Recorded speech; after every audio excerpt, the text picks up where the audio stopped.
Hi guys, কেমন আছেন সবাই? চলে আসলাম ঈদের ছুটিতে ঢাকায় এবং আ মিরপুর ১ এ চিড়িয়াখানায়, বাংলাদেশ জাতীয় চিড়িয়াখানাতে। আইরে মানুষ! কি পরিমাণে যে মানুষ! ঈদের আপনার ২-৩ দিন পরে গেলাম। তারপরেও যে এই পরিমাণে মানুষের সমাগম হবে, যা কল্পনার বাহিরে ছিল। ও তো যাই হোক, অনেক ভিড়ে গরম ছিল অনেক ভালো। অনেক ভিড়ের ভিতরে, অনেক গরমের ভিতরে আমরা আ আসলে ফ্যামিলি মেম্বার নিয়ে চলে আসলাম একটু দেখার জন্য।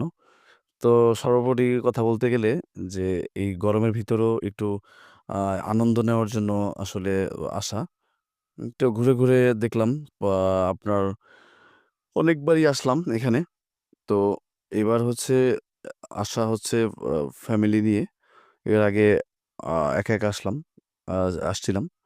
তো যাই হোক দেখলাম মোটামুটি আপনার সবগুলো এসে পরিদর্শন করার চেষ্টা করেছি।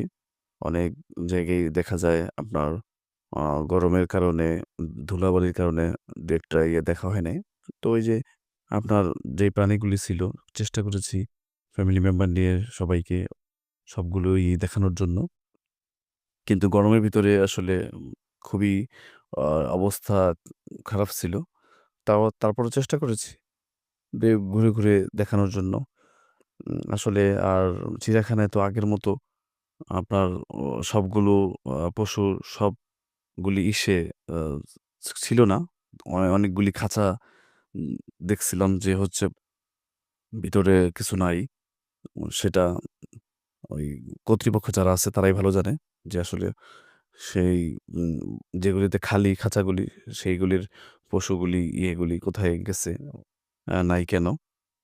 মোটামুটি আগের মতো ওরকম নাই। তারপরেও যা আছে এখন দর্শনার্থীদের জন্য যারা আসলে দেখার জন্য আসে চিড়িয়াখানায়, যা আছে তাই দেখে সবাই। মোটামুটি গরমের ভিতরে আসলেও ওইরকম এনজয় না করতে পারলেও, ভালো করে না দেখতে পারলেও, কম আর বেশি এত মানুষের ভিতরে আসলে যতটুকু পারছি ততটুকু আ আসলে ফ্যামিলি নিয়ে দেখার চেষ্টা করছি। তো আপনারা কারা, কারা কোথায় এই ঈদের ভিতরে ঘুরছেন? আ কমেন্ট বক্সে জানায়েন। ওভারঅল আমাদের আসলে এই ঈদের ভিতরে আ চেষ্টা করেছি কয়েক জায়গায় আসলে ঘুরে বেড়ানোর জন্য। এর ভিতরে আমাদের অন্যতম একটা আম ঘোরার স্পট ছিল হচ্ছে এই জাতীয় চিড়িয়াখানা। আর ঈদের ভিতরে আপনারা তো জানেনই প্রত্যেকটা স্পটই সেটা হচ্ছে ঢাকায় হোক, ঢাকার বাইরে হোক প্রত্যেকটা আম ঘোরার স্পটই হচ্ছে পুরো হিউজ পরিমাণে লোকের সমাগম। কারণ ঈদের ভিতরে সবাই আসলে বের হয় ঘোরাফেরার জন্য। যার কারণে প্রতিটি হুম, স্পটই হচ্ছে অনেক পরিমাণে লোকের সমাগম হয়। আমরা যে কি পরিমাণে এখানে লোক ছিল যা আসলে মানে বলার মতো না। আ প্রত্যেকটা জায়গায় আসলে এই অবস্থা, একই অবস্থা। তো যাই হোক সর্বোপরি হচ্ছে বলতে হয় যে আলহামদুলিল্লাহ ঘোরাফেরা করছি। আল্লাহ যতটুকু আ তৌফিকে দিছে ঘোরার জন্য ঘুরতে পারছি সুস্থভাবে আলহামদুলিল্লাহ, আলহামদুলিল্লাহ, আলহামদুলিল্লাহ। আপনারাও হচ্ছে জানায়েন।